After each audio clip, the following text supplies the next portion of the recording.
All right, ladies and gentlemen, so there's a John Cheever short story, very famous. It's called The Swimmer. And Eddie Merrill, he's in his 50s, his 60s. He's an alcoholic. He's severed all ties with his friends. He's divorced. He's foreclosed on his house. And yet he lives in denial. He thinks he's still young, and he swims a chain of swimming pools in this suburban neighborhood from a party all the way to his home, and realizes he's foreclosed on his house. He has no wife anymore. They've all left him. And so he lives in this delusional world of youth. And I was thinking about that the other night. Well, let me just back up. I just got home. I walked, I thought of Eddie Merrill because I was walking really far from the Honda dealership this morning. I'm very relieved that I was able to walk because my toes sometimes are sore when I walk long distances. I have a lot of miles on my tires. The treads are getting really worn out. So, but I wore really thick tennis shoes this time, and I was so relieved that I was able to walk home, not call my wife. Didn't want to call her, want to let her sleep in. She took my daughters to Disneyland yesterday. She walked all day. She's exhausted. Let her sleep in. I took her car in to get an oil change, and it's an 11-year-old car. It's an 11-year-old Honda Accord. There's a mysterious moaning sound. Don't think it's a transmission. My neighbor Joe and I, we drove it. He wants to buy the car for 10 grand. He goes, I want to buy this car. That's not your transmission. That's your muffler. I think it's just a muffler. I don't know. I'm taking it to Honda. So it's at the Honda dealership. I walked home. Feel good. I'm relieved. I'm so relieved. 2 nights ago, my daughters had a social gathering at the Redondo Pier. And they're going to have dinner, snacks. You know, the pier has gelato, sweets, churros. So my wife says to me, my daughters don't want to see us with them, but I don't feel like dropping them off and then going back. Let's just, you and me go out, and we'll be nearby. We'll be at the pier, but we won't be shadowing or following our daughters. They had a friend, and we're glad. We want them to socialize. So yeah, I'll do it. So I didn't think it through. I figured we'd just go to a restaurant with a view of the ocean, which we did. And I'd be cool. I'd be wearing my Seiko. Of course, I always contextualize everything I do with the watch I'm going to wear. It wasn't this nice watch. This is the 143 on the Chocolate Bar. It was my SLA055 on the waffle. So I'm wearing that, and I've lived here for 30 years, right?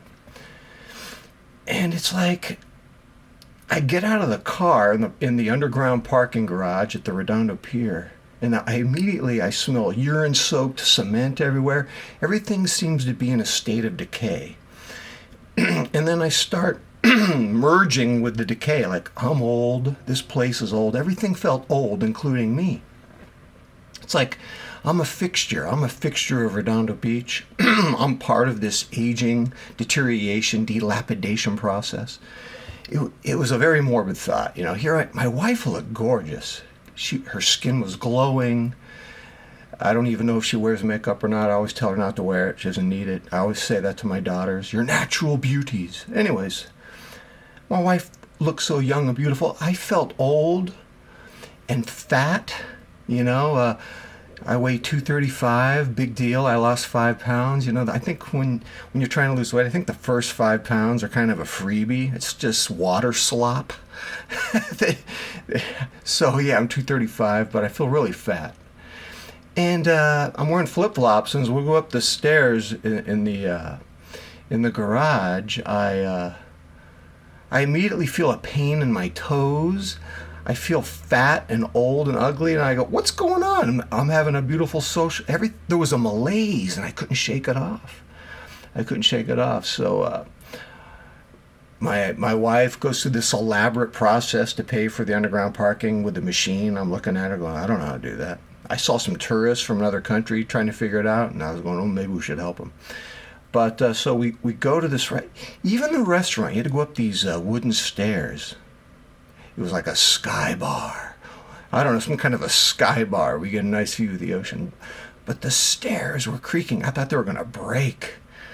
I felt like I was in a John Malkovich movie where you're ducking inside the cramped quarters. And we get in there and it's loud, it's packed. I'm claustrophobic.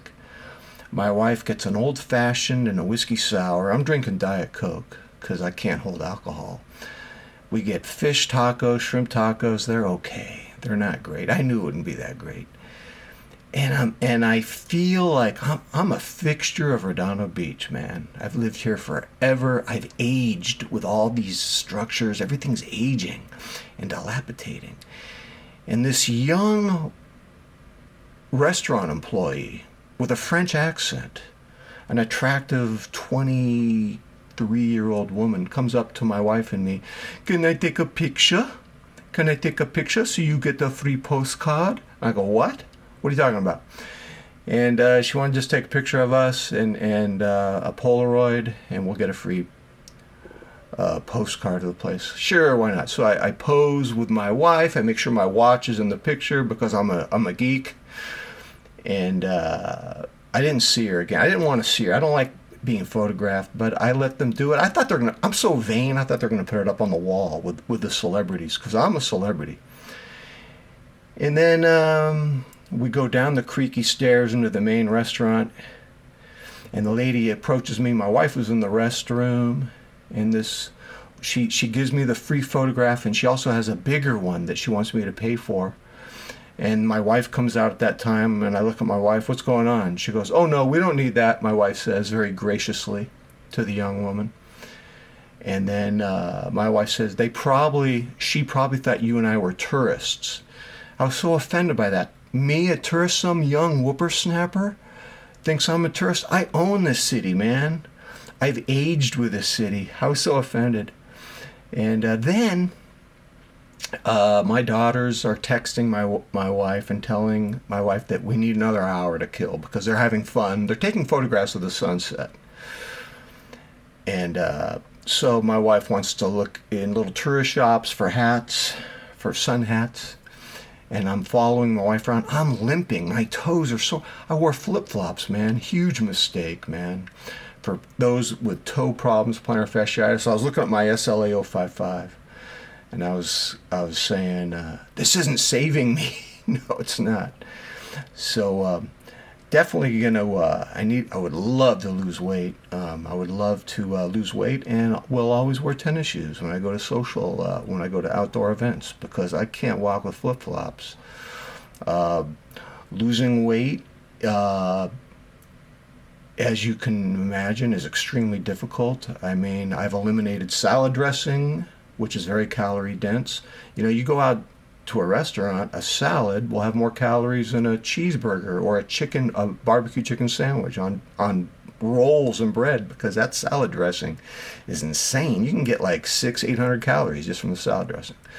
So I don't eat salad dressing. I don't eat nut butter. I love nut butter, peanut butter, almond butter, cashew butter. Love nut butter, don't eat it because it's so calorie dense and I can't control the volume that I have a huge appetite. And I'm snacking on low-fat cottage cheese with elote seasoning. You know what, man?